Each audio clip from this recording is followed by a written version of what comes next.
Bismillahirrahmanirrahim. Bagaimana cara membuat bayangan di Photoshop 2021? Selamat datang teman-teman di Pohon Tutorial. Di video ini kita akan menjelaskan bagaimana caranya untuk membuat bayangan di Photoshop 2021. Ketika kita ingin memanipulasi sebuah gambar menggunakan Photoshop, ada beberapa aspek penting yang harus kita perhatikan agar gambar terlihat lebih nyata dan menyatu dengan background. Aspek tersebut adalah pencahayaan dan juga bayangan. Sejatinya sebuah bayangan, jika terdapat sumber cahaya yang datang dari sebelah kanan, maka bayangan yang terbentuk akan berada di sebelah kiri. Maka perlu dipahami bahwa konsep dari bayangan ini adalah harus diperhatikan dari mana akan datangnya sumber cahaya. Jika sumber cahaya yang datang dari sudut 35 derajat, maka kemungkinan bayangan yang terbentuk terlihat di 15 derajat ataupun 25 derajat. Hal lain yang harus perlu diperhatikan adalah bayangan tidak memiliki bentuk yang jelas. Hanya saja bayangan terlihat sedikit blur dan terlihat halus. Dan juga warna dari bayangan sendiri tidak memiliki warna yang hitam pekat, tetapi hanya memiliki warna hitam transparan. Bayangan hanya akan benar-benar berwarna hitam ketika sumber cahaya datang dari atas objek. Pada saat itulah bayangan memiliki warna yang hitam. Dan hal terakhir yang perlu diperhatikan adalah intensitas dari cahayanya. Apakah sumber cahaya memiliki intensitas yang tinggi atau rendah? Jika memiliki intensitas yang tinggi, maka bayangan yang terbentuk akan terlihat sangat tipis dan sangat pudar. Tetapi jika memiliki intensitas yang rendah, maka bayangan yang terlihat akan semakin hitam dan semakin jelas. Terdapat dua cara untuk membuat bayangan, yaitu dengan cara yang mudah untuk objek dan teks yang simple dengan menggunakan Add Shadow. Cara yang kedua adalah cara yang manual untuk membuat bayangan yang sedikit lebih kompleks. Berikut ini adalah langkah-langkah untuk pembuatan shadow di Photoshop. Nah, di sini terdapat dua subjek, yaitu terdapat gambar bintang dan juga teks sederhana. Nah, untuk menambahkan bayangan di objek yang sederhana, teman-teman langsung saja ke bagian layer yang dipilih. Misalkan di sini kita akan memberikan bayangan kepada gambar bintang. Jadi kita klik kanan, kemudian silakan pilih blending option yang ada di paling atas. Kita klik, maka akan muncul tampilan seperti ini dan teman-teman silakan pilih drop shadow. Kita checklist untuk drop shadow-nya dan teman-teman geser terlebih dahulu. Dan teman-teman lihat untuk bayangan di gambar bintangnya apakah sudah sesuai atau belum. Jika ada penyesuaian silakan klik drop shadow-nya dan kita atur seperti distance, spread, dan juga size-nya. Nah, jika sudah teman-teman silakan klik OK. Hal yang sama juga bisa teman-teman lakukan pada sebuah teks. Di sini kita lakukan hal yang sama pada teks dengan cara klik kanan di layer teksnya. Kemudian kita pilih blending option di paling atas, kita klik, kemudian kita centang untuk drop shadow-nya. Kita klik, maka hasilnya akan seperti ini. Silakan lakukan penyesuaian jika teman-teman ingin menyesuaikan bayangannya. Jika sudah, kita langsung klik OK, maka hasilnya akan seperti ini. Berikut ini adalah cara yang kedua, yaitu untuk pembuatan bayangan secara manual sehingga terlihat lebih kompleks.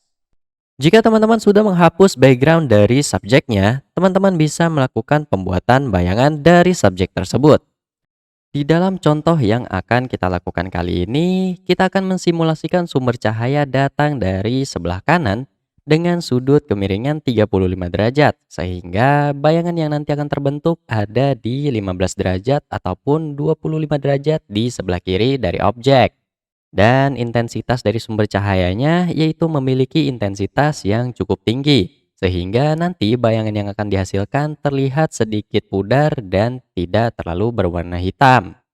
Pertama kita duplikasi terlebih dahulu subjeknya dengan menekan Ctrl plus J.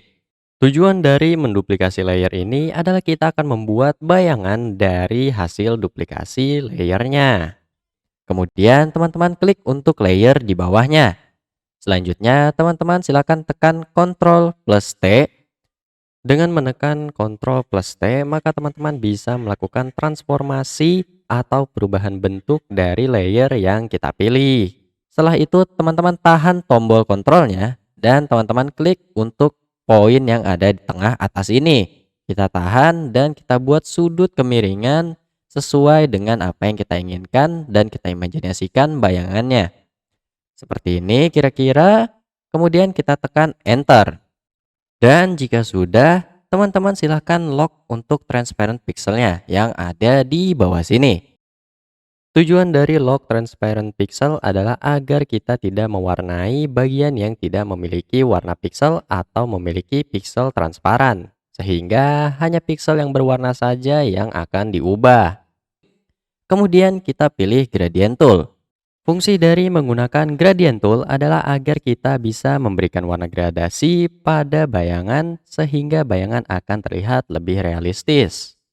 Kita klik untuk gradient tool dan kita lihat di bagian atasnya dan teman-teman klik basic dan kita pilih di nomor 3 atau kotak ketiga berwarna hitam putih. Penggunaan warna hitam dan putih adalah sejatinya untuk meniru warna dari bayangan sehingga bayangan tidak sepenuhnya berwarna hitam pekat tetapi ada gradasi dari warna hitam menjadi putih. Kita klik. Dan setelah itu teman-teman silakan klik di bawah subjeknya sampai ke bagian atas subjeknya. Kemudian kita lepas, maka akan terbentuk warna seperti ini. Jika sudah, teman-teman silakan lepas lock dari transparent pixelnya. Kita lepas. Dan jika sudah, teman-teman silakan pergi ke bagian filter yang ada di atas ini. Kita klik dan kita pilih bagian blur. Kita pilih Gaussian blur. Kita klik untuk Gaussian blur dan kita ubah radiusnya menjadi 3 pixel. Tujuan utama dari penggunaan Gaussian blur adalah agar kita bisa membuat bayangan terlihat lebih realistis. Karena pada dasarnya bayangan tidak terlihat tajam, tapi terlihat agak blur. Kemudian kita klik OK. Dan setelah itu kita pilih Rectangle Marquee Tool. Fungsi dari penggunaan Rectangular Mark Tool adalah agar kita bisa menyeleksi bagian tertentu dalam bentuk kotak. Kita klik dan kita pilih di bagian atasnya saja, di bagian atas subjeknya. Setelah itu, teman-teman klik kanan dan kita pilih Feather.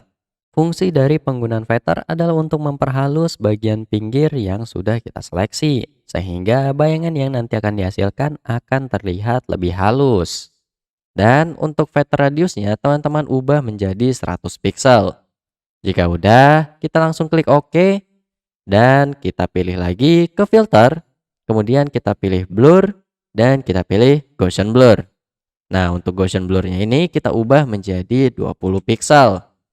Alasan dilakukan blur hanya pada bagian atas bayangan adalah untuk meniru bayangan yang sebenarnya, di mana pada bayangan bagian bawah akan terlihat lebih jelas, sedangkan semakin ke atas bayangan akan terlihat semakin memudar.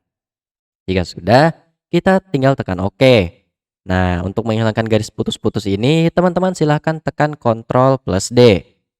Nah, maka hasilnya akan seperti ini. Nah, satu langkah lagi untuk memberikan detail bayangan yang lebih realistik, kita atur untuk opacity dari bayangannya yang terletak di bagian bawah untuk pengaturannya. Alasan penurunan dari opacity bayangan adalah untuk meniru bayangan yang sebenarnya, di mana bayangan tidak terlihat hitam pekat tetapi hanya sekedar hitam transparan. Nah, di sini kita tekan panahnya dan kita turunkan opacity-nya menjadi 50%. Seperti ini, maka inilah hasil akhirnya. Nah, teman-teman, jika kalian ingin belajar mengenai Photoshop, kalian bisa melihat kumpulan playlist dari tutorial Photoshop berikut ini. Terima kasih sudah menonton video ini. Jika teman-teman merasa video ini bermanfaat, mohon di-like video ini dan share video ini dengan teman-teman kalian. Dukungan dari teman-teman sangatlah berharga bagi kami. Jangan lupa untuk subscribe channel ini agar kalian mendapatkan informasi tutorial terbaru. Sekian dan sampai jumpa di video selanjutnya.